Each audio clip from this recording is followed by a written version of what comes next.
So I'm going to move into sharing my screen. I've got a PowerPoint presentation.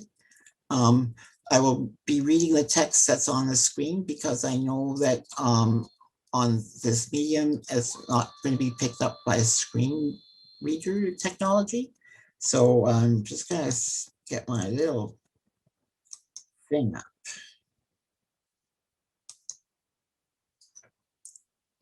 All right. I want to get into, just give me a minute till I get into the right mode. All right. So I've got head. I can see the head of the interpreter. I just wonder if you see the slides, if you could give me a nod. Thank you. So for this segment, I wanted to talk about a major research paper that I did as part of my master's program in critical disability studies at York University in Toronto. And this was like primary research. They told me, don't do that. You won't have time to do primary research as part of this program. But I really wanted to do this topic. And so I did do this research myself. The name of my paper is called Not Your Average Childhood: Lived Experience of Children with Physical Disabilities Raised in Bloorview Hospital, Home and School from 1960 until 1989. And then on the slide is my name, Jeffrey Brome, who was my supervisor, David Paul Lumsden, who was my advisor, John Radford, who was my reader, and this was completed on November 24th, 2005. So my topic was to explore through live face-to-face interviews, explore a person's reflective experience of growing up in a particular institution called Bloorview Hospital, Home and School. This institution was in Toronto. It was a long-term care facility for children with physical disabilities in the 1960s through to 1990. And what I will add is at the present time, Bloorview merged with a rehab facility called Hugh McMillan Medical Center, and it's now called I'm just trying to think of it. Sorry, the actual name is Bloorview is part of the name, but it is an entirely different place now. So I just want to make it clear. The place that I'm studying no longer exists as an entity. The contribution made by this research is that it adds to the body of literature about childhood experience of institutionalization. So children in care or orphans, Aboriginal children, children in correctional settings. So there's not a lot that could be found about children who were institutionalized because of physical disabilities. It also adds to the literature of adult experiences of psychiatric survivors and people with developmental disabilities.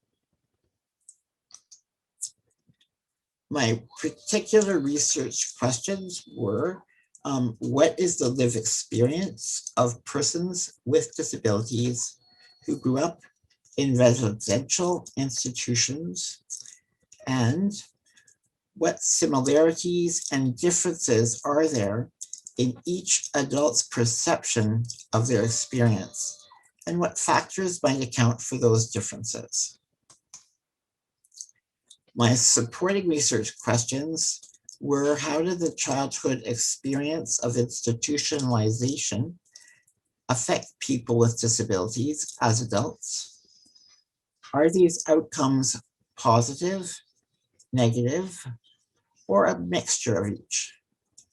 And how does the experience compare to that of a child raised in an orphanage or a psychiatric facility? My methodology was primary research. I did face-to-face interviews with 16 adults who were raised at Bloorview. I interviewed 8 men and 8 women. It was emancipatory research. It was qualitative research and variation on constant comparative method. The grounding in the literature, I used Wolfensberger with regard to the architecture of the building, the language of the building, in other words, the messages it conveys. So we could refer, for example, to sorry, yeah, he always said with a name like his, how can you not get into integration topics? Wolfensberger, The Principle of Normalization in Human Services from 1972, also referring to Wolfensberger, The Origin and Nature of Our Institutional Models from 1975. Looking at Foucault, Birth of the Prison by Michel Foucault, Discipline and Punish, The Birth of the Prison from 1977, and Governmentality, also by Michel Foucault, in the Essential Foucault, Governmentality, sorry, in the Essential Foucault from 1978. I looked at Goffman's work on the total institution. Total institution is, in quotes, everything done in this, which means everything is done in the same place and under the same authority. A total institution means things are done with a large batch of others. You're treated alike. It means tight schedules, formal rules, and there's a hierarchy of authority, and activities funnel out from an overall rational plan. And that's from Irving Goffman in 1961. The work is called Assignums, Essays on the Social Situation of Mental Patients and Other Inmates. With the work of Simmons, traces the history of institutions in Ontario. His main focus was on developmental disability. So I was looking at Harvey Simmons from 1982, work called From Asylum to Welfare. Also in literature, looking at Jeffrey Riom, who evokes a personal history through painstakingly studying of documents and records in the archives, captures the daily experience from patient's point of view through letters, reports, records, schedules, lists, and other documentation. Really well worth reading. This is an amazing book by Jeffrey Riom. Remembrance of Patients Past, Patient's Life at the Toronto Hospital for the Insane from 1870 to 1940, and that was published in the year 2000.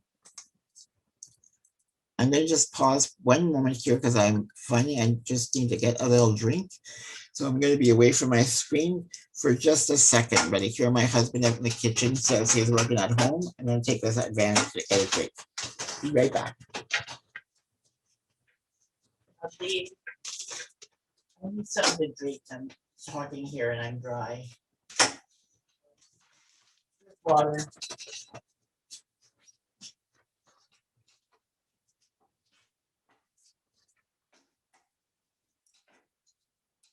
Water is coming. Continuing on with grounding in literature, the Law Commission of Canada prepared in the year 2000 a document restoring dignity, responding to child abuse in Canadian institutions.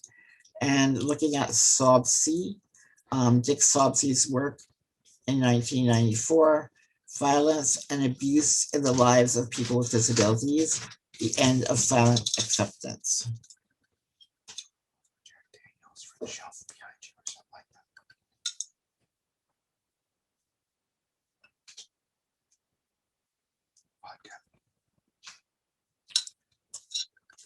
In case you're wondering, I'm just drinking water. It's not vodka and it's not gin.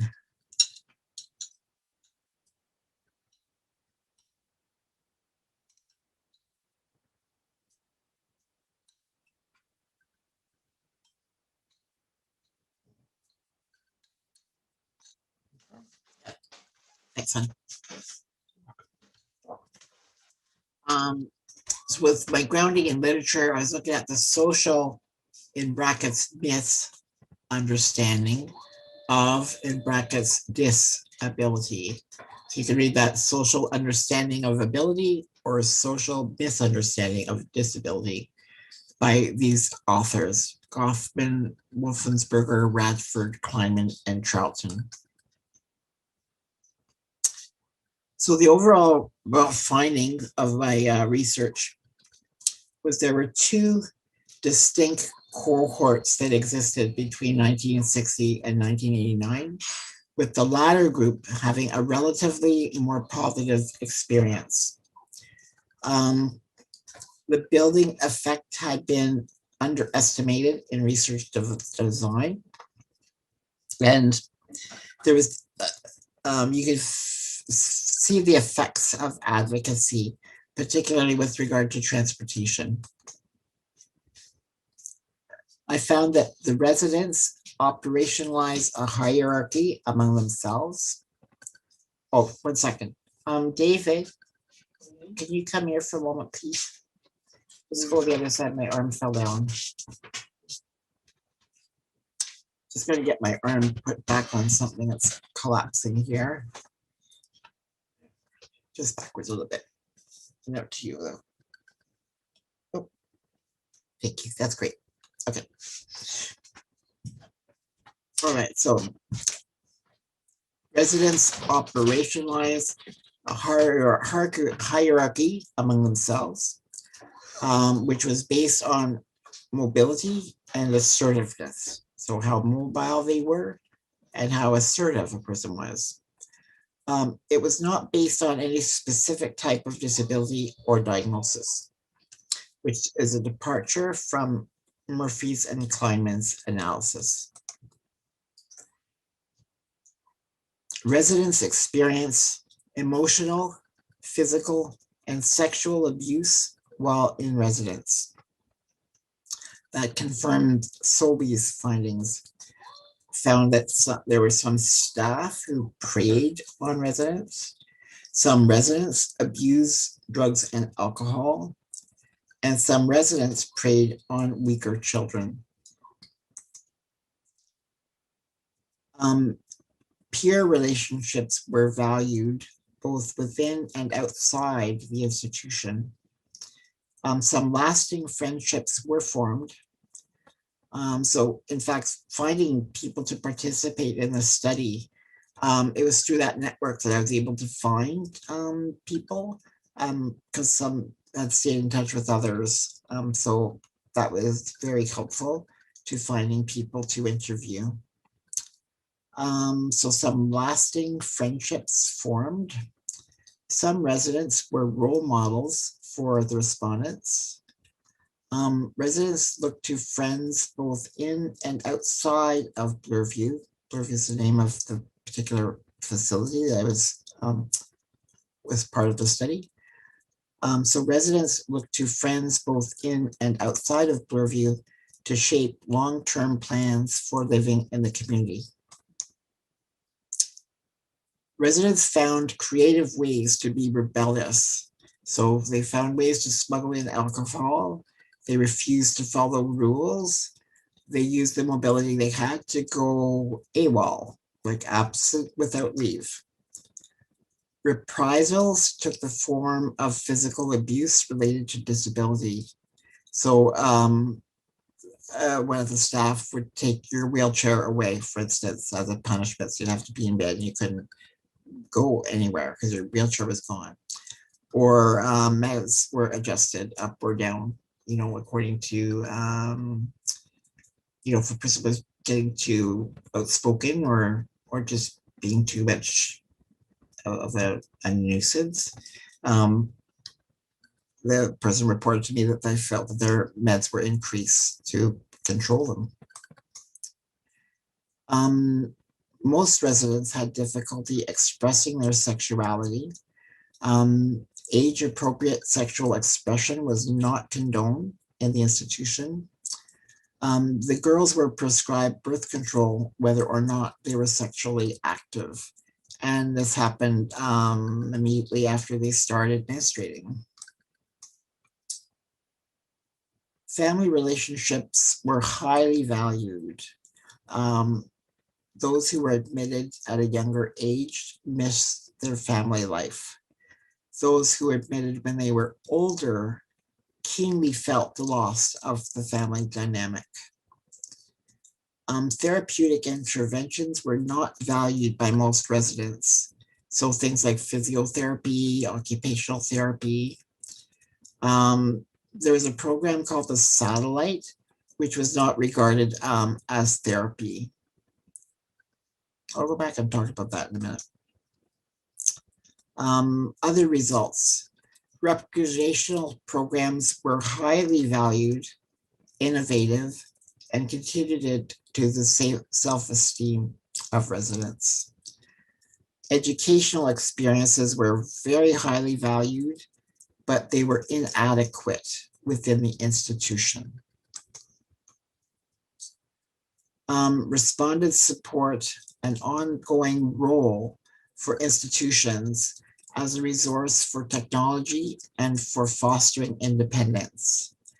They felt they had a role to provide current information, to provide access to technology, and to provide instruction in independent living skills.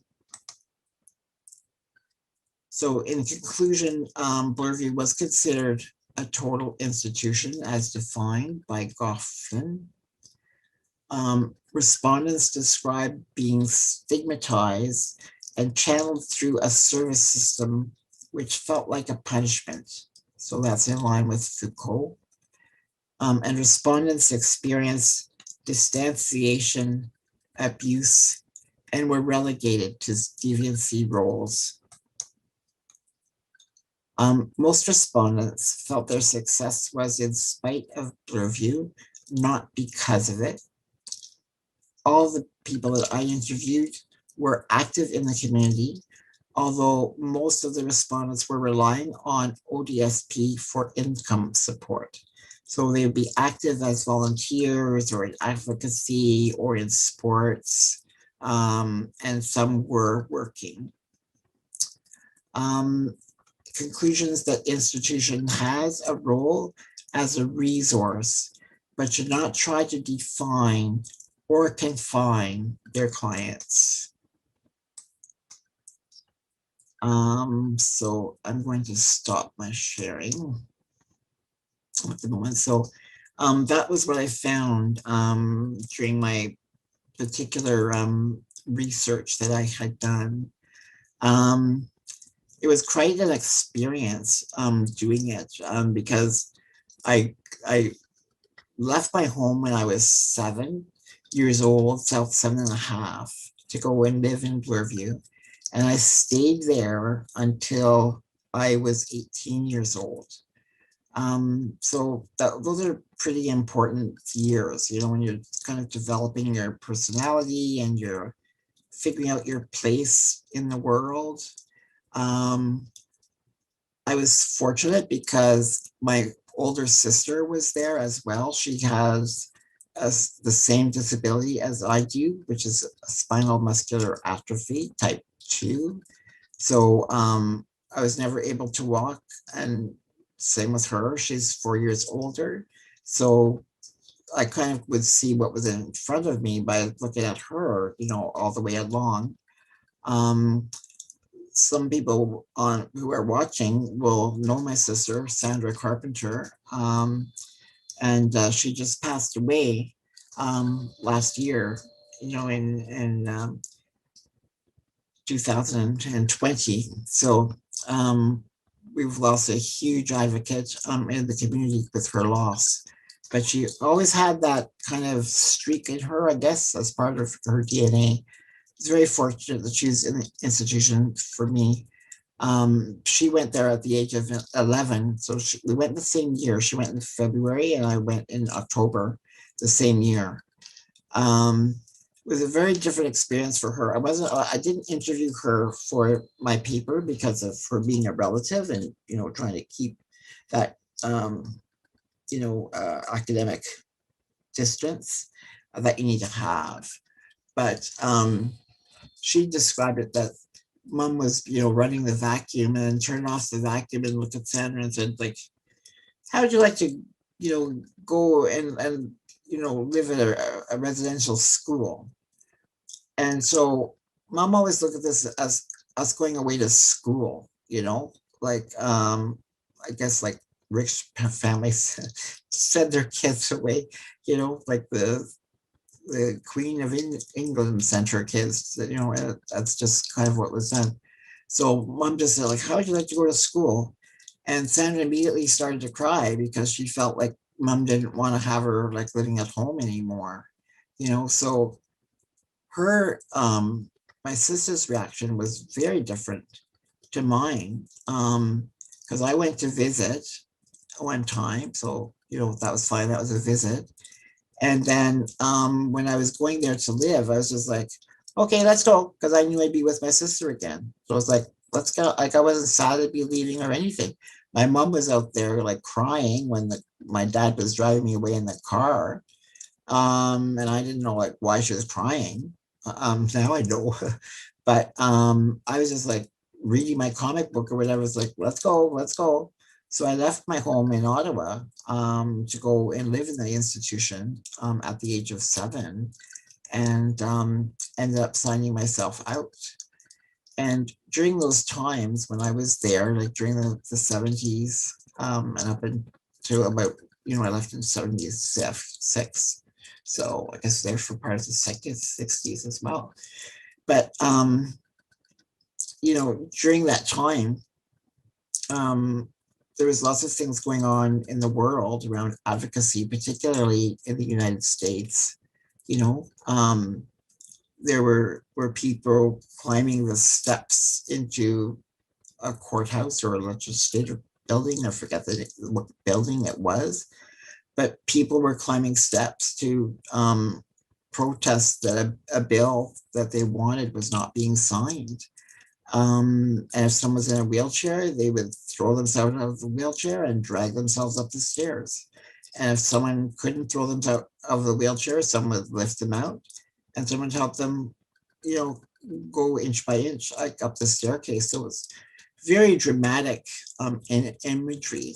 It's been captured in a documentary called Crip Camp, which is just an amazing documentary. It captures all kinds of footage of the rebellions going on in the States, which I was totally oblivious to. But at the time that I lived there, the trajectory for a person like me, meaning I couldn't dress myself or get myself in and out of my wheelchair, I would need help with all of those kind of ordinary things. But where would I go? Like, so when kids left, they either went back home to their families that had, already had said they couldn't cope with having their child for whatever reason. So they either went home to their families, or if they were physically able to look after their physical needs, they would go out in the world and, find a place to live and hopefully find a job, or else they would have what was, called family benefits at the time, but that was what we call ODSP in Ontario now, the Ontario Disability Support Program. So it's like your welfare for people with disabilities. or you went to a nursing home. If you needed as much help as I did, you went to a nursing home. And so basically, they were trying to train me. When I say they, I mean like the staff, the whole, I don't know what you call it. It's like it's a dynamic of a place. Like it almost has its own personality. It's like if it was a novel, it would be another character in the novel. Um, but I was I was earmarked to live in an institution all my life. So staff at Bloorview didn't want me to raise my expectations very high, because I would be disappointed when it couldn't come to be. And this was said to me out loud in words more than once. Like as like I compare the term to being like an uppity cripple, right? Like I was considered to be an uppity cripple. I didn't know my place in the world. I didn't know where I was going to be going. And I had better learn that, or I wasn't going to be happy. I did my schooling there until the end of my grade 8 subjects. We went at our own pace. So I whizzed ahead in language stuff. I was good at that. I lagged behind in math because I didn't like math as well, and I wasn't as good at it. My sister gave me a lecture, and told me to get all my subjects up to speed because she said I wouldn't be allowed to go to high school if I didn't have all my everything up until grade 8. So I understood that to be true. So I, got everything together. The teacher that taught the higher grades at Bloorview, grades 7, 8, and 9, sorry, grades 6, 7, and 8, she was going to be retiring. And so she wanted me to do those 3 grades in the 2 years she had left before she retired. And there was 2 other kids that she put in the same group. So we all had to do our grades 6, 7, and 8 work in 2 years to be able to go to high school. And I really, really wanted to go to high school. I cannot explain how much I wanted to go. And I know, there were kids that didn't want to go to school, wanted, bum around and do other stuff like, and I don't mean just kids at Bloorview, but any kids, like school wasn't cool, right? Like wasn't where you can do the stuff you wanted to do. But I really wanted to go. And I was only going to be able to go if I did not need to go to the bathroom all day, because there was nobody at school who would be allowed to help me go to the bathroom. And there was not a bathroom big enough for my wheelchair to go into. And I knew this because it was true for my sister, because she was 4 years older and she went to high school 4 years sooner than me. She had to go there and not go to the bathroom all day.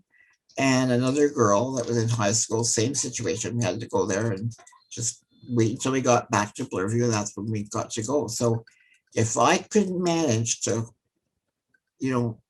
not need a bathroom all day, I would be stuck with being at Bloorview, and they weren't qualified to teach me at those grades. So I don't know what I would have done with myself or what they would have done to try to keep me busy during school hours. But I really, really wanted to go. So I went to high school, and it was the first time they were using this particular high school to integrate us into. My sister was at a different school. She was at Northern Secondary. I went to Monarch Park. And I didn't know why I wasn't being sent to the same one as my sister. Like that just seemed really bizarre. And I didn't like it. And because it was this integration thing at the high school was so new, um, we were sort of treated like people were trying to be very welcoming and nice to us, but it came across, and those of you with disabilities who are listening, you're going to know exactly what I mean, but it came across as very condescending, right, in terms of how they were looking at us. So I went to this high school, 2 other kids was like, oh, you can do like well here, and like da da da da. And I remember like the first test I wrote, and I thought, oh my God, this is like a real test. I'm in real school. like how am I going to do with, compared with everyone else? I studied and I studied, I studied for this test. And I got my paper back and I got perfect, like 10 out of 10 or whatever it was. And as the teacher was handing them out, she held mine up for everyone in the class to see. And she said, I want everyone to know that Tracy got perfect on this test. And if she could do it, everybody can do it. And that didn't sit that well with me.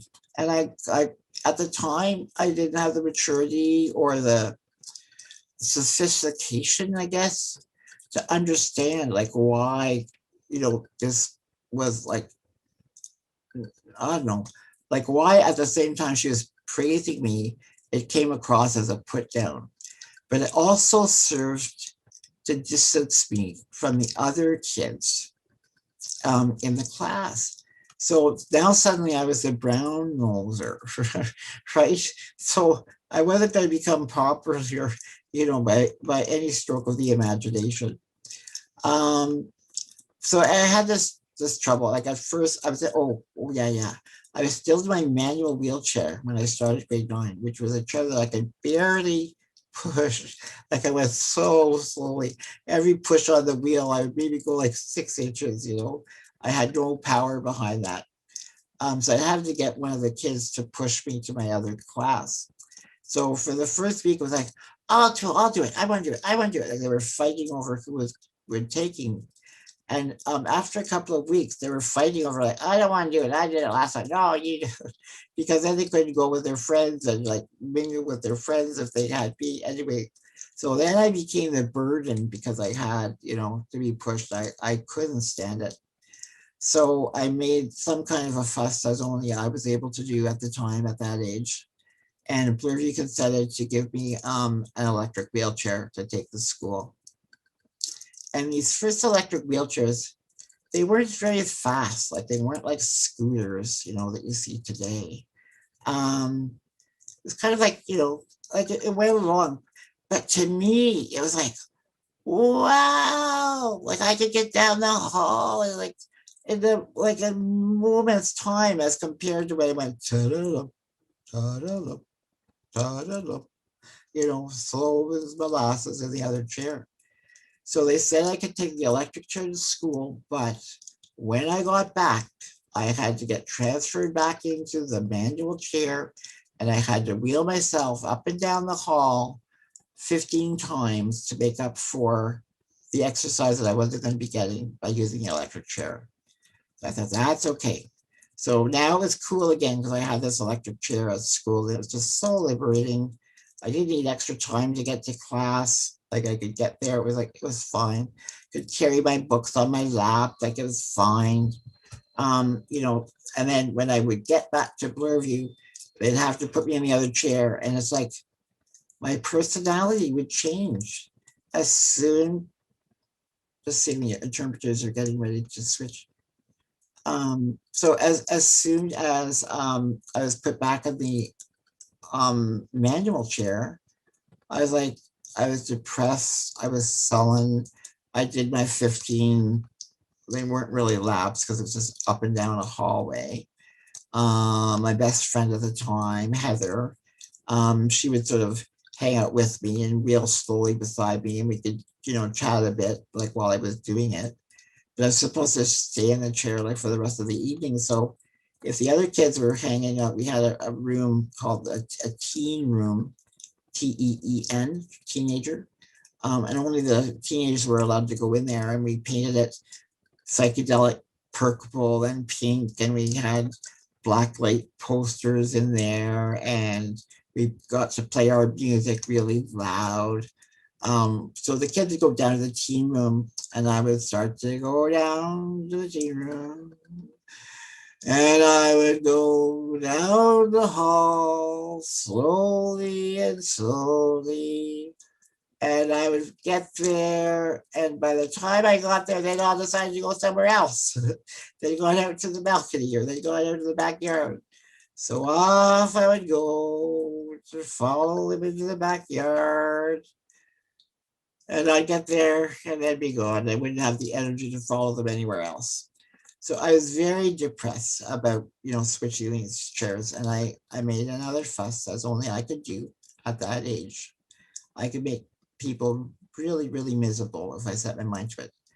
And so they just decided it was too much effort to do the transfer to put me in the chair anyways, because they had to do the extra lift. It was extra work for them. They had to deal with my attitude. They had to deal with chasing me down because I wasn't cooperating. And so they let me stay in the chair. And so I really became myself and I was a very nice person. And, I changed my personality. So they would let me stay in that chair. So that was like, high school. By the time I was getting to be around 16 years old, they were doing little tours for us. Um, they were taking us to different nursing homes to show us where we'd be living. And it's like, this was frightening. This is like showing me the gas chamber where you're going to end my life. Like this was not something that was going to help me in any way, shape, or form to know or see what this is going to be like. I really didn't want to go. So I didn't go on any of the tours.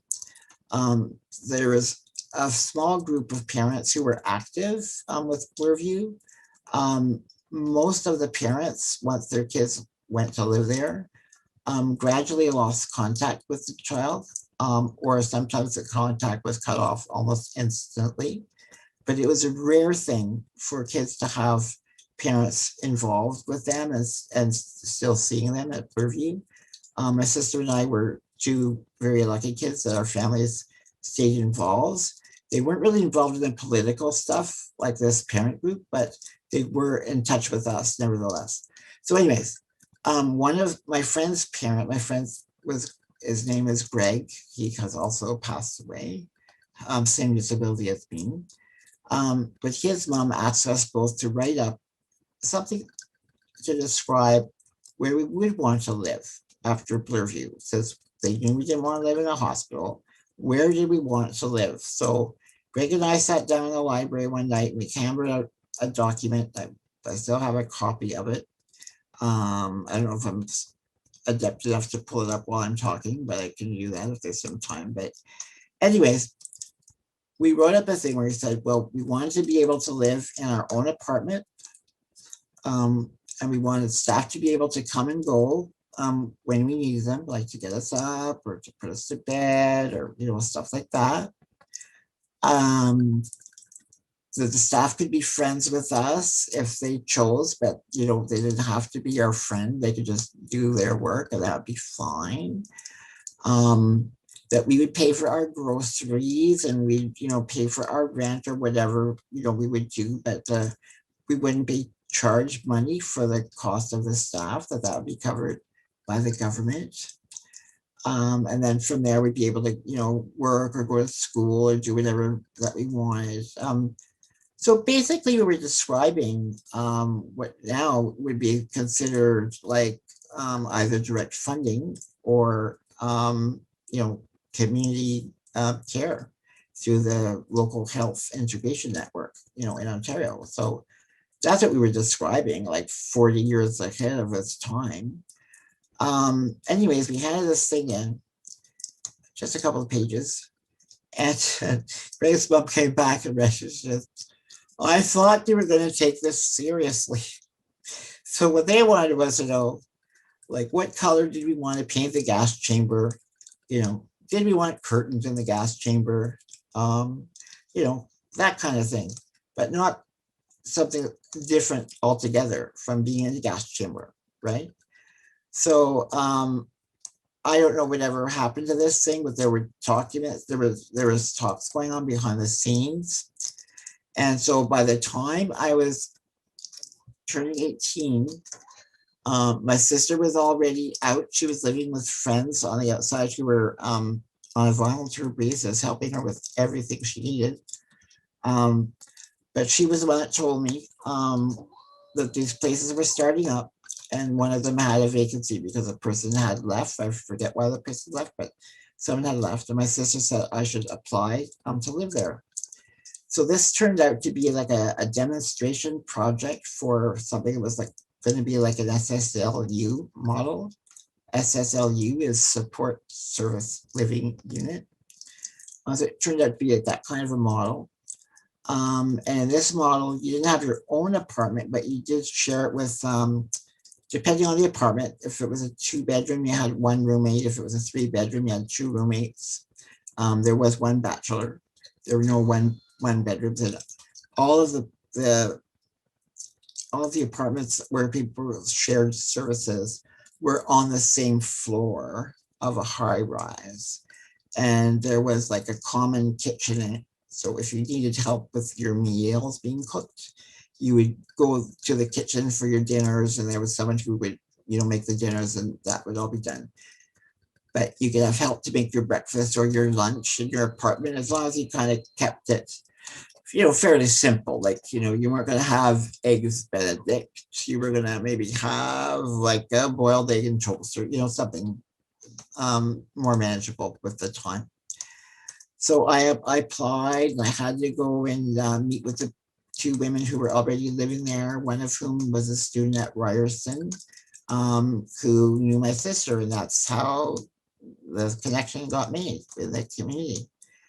And we hit it off right away, because from their point of view, they were worried about getting a roommate that would be compatible, right? Like, because you're in close quarters with somebody, you wanted it to be someone similar to you in age and similar interests and so on. So they liked me, and I was approved to go there. I believe I got word about this in May. And I thought, they said, when can you move in? I said, I'll move in tonight, because I was in a hurry to get out of Bloorview. I didn't like being there for lots of reasons. I said, I can leave tonight. And I said, well, no. They said, at least give us like, a couple of weeks notice. And I said, I'll be there in 2 weeks then. And they said, well, you're still finishing high school, right? Because I was in grade 13. We had grade 13 then. And I said, yeah. I said, well, when do you finish school? I said, I'm finished school on June the 18th. And they said, okay, so wait till you finish school. I said, okay, I'll be there on June the 19th. I'll come in on a Saturday after I finish school. I was very eager to leave. So I was excited. I was getting people to help me pack, and I was just getting all ready to go and figuring out what you had to do, when you were moving into another place. And then I had to call my social worker, who was, at the time, there was a program called Vocational Rehabilitation Services. And if you had a disability and you wanted to go study at university or college, they would fund you to go, but they had to do their assessment to make sure that they thought you were smart enough to go, that you were well enough, that you weren't going to die, before they could realize the benefit of their investment in you. And I'd gone through all of the assessments and everything, and I was just waiting for their okay, because to move into this place, it was called Clarendon, organized by Clarendon. So to move into Clarendon, you couldn't just go and move in and then be a bum. You had to be doing something, like going to school or working, or something, like even if it was part-time, because it was a demonstration project, and they wanted to show what was possible for people living in the community with their own support as an alternative to a nursing home for people, in their younger years who had disabilities. So I was waiting to hear from rehab, to be approved, because once that was in place, that's everything I would need. I could move. I'd be approved for family benefits. I'd be able to pay my rent. My rent was going to be geared to income. I'd be able to go to school because they would cover it. And see, at that time, we didn't have any accessible transportation.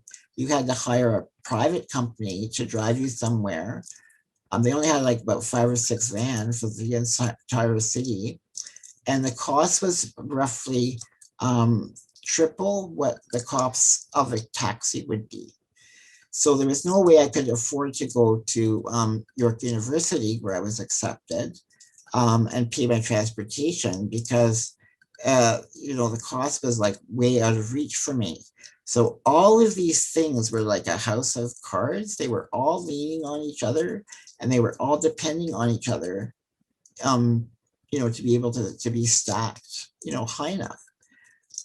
And I was waiting for this approval from VRS. My worker was very nice, but what I needed was to know I was going to be approved. And I remember talking on the phone. She's like, "It's okay. I will let you know as soon as I hear." And I'm like, "No, like I need to know now because I need to be able to tell these people at Clarendon that I'm moving. Like, I need to be able to give them assurance of it." And she's like, "I will tell you when I can tell you." And I just remember like screaming through the phone. I was kind of in this. We had like kind of a what do you call it? But like a little lounge area on the ward where there was a TV and lots of people would hang out there.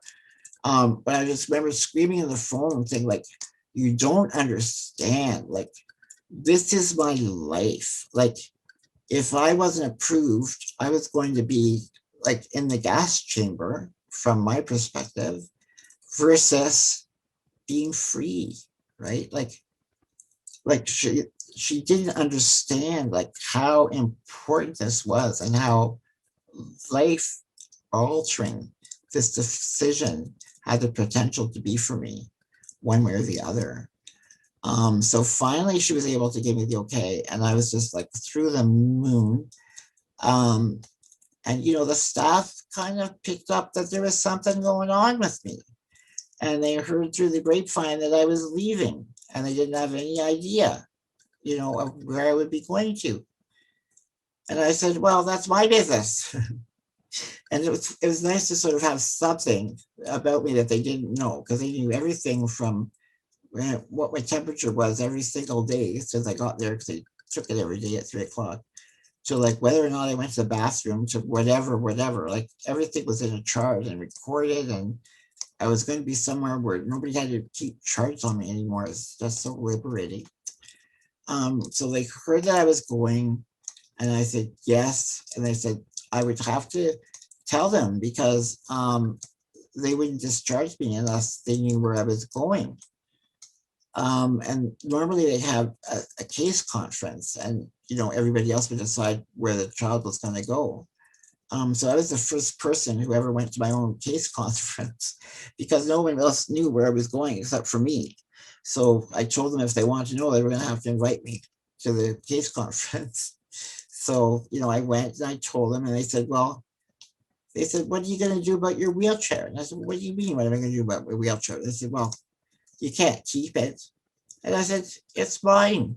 And they said, no, it's ours. It's our property. Like you can't leave. So I said, are you really expecting me to leave here, in a couple of weeks and you're not even going to give me like a wheelchair to sit on? Like I have been here like for how many years and you're not going to let me leave, with your wheelchair? And they were like, no, they were. So anyways, at the end of the day, they agreed that I could borrow the chair until I was able to get my own, and then I would have to return their chair back to them. So I was a little annoyed. So I took the chair and I took a big time too while I was at it. But that was kind of weird. But it was like an amazing day for me, like if this was a movie, like the sun would be shining and there'd be all these happy music effects and everything else about leaving. I was just so ecstatic. The driver for Blurview, he was the one that usually drove us back and forth to school, so he had the earful every day of what we didn't like or liked or whatever was going on. And so he knew how happy I was to be leaving. And I said, Frank, like I need to get a ride there. Like, but it's on a Saturday. Like, what can I do? He says, I'm gonna come and I will drive you. He didn't care that it was Saturday, his day off. He would be there with bells on, I think he said. And so me and my little van full of possessions all went to leave Bloorview, and it was amazing. And so I've lived in the community ever since. And so yeah, so that's sort of my little bit of the story. So I was interested, but I did go back to do my master's sometime later after I graduated. I was very interested to look at other people's experiences of Bloorview.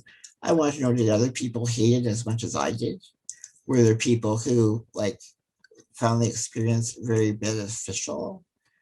I found out some very disturbing things that I had no idea of. Like some of the abuses I knew, I saw physical abuses, emotional abuses, um, you know, people being picked on by staff. Certainly kids did pick on each other because, you know, I don't think we ever escaped that. But some of the extent of the abuses I was oblivious to. Like I was oblivious to some kids that were like sexually assaulted there, and even raped while they were there. I was just not in that circle, not aware of it. And you know, it breaks my heart that I didn't know at the time and wasn't able to do something and speak out, because I was the type of person that would speak out for other kids. Um, Often they would lose their nerve when it came down to the final confrontation, and they'd back down and say they never said anything. So that was kind of difficult. I didn't know enough about um, the life experience of people when they are abused and how vulnerable they feel. Um, you know, because once you out your oppressor, you're in an even greater danger then, you know, and I didn't understand that. I thought once you outed them, that was it. Like, you know, they wouldn't be doing it anymore because they couldn't get away with it. But, you know, that was a problem. I did find out some very, very disturbing things. I also found out there were kids who were unable to speak verbally, but learned communication techniques there, either by using a Bliss board, like Bliss, Bliss, Bliss symbolics, which are like pictograms on a board that a person could use to put ideas together, sentences together, request what they wanted. So um, there were kids that learned communication, and that was the group that seemed to have them, for the most part, have the most positive experience there, because for the first time they were able to express themselves.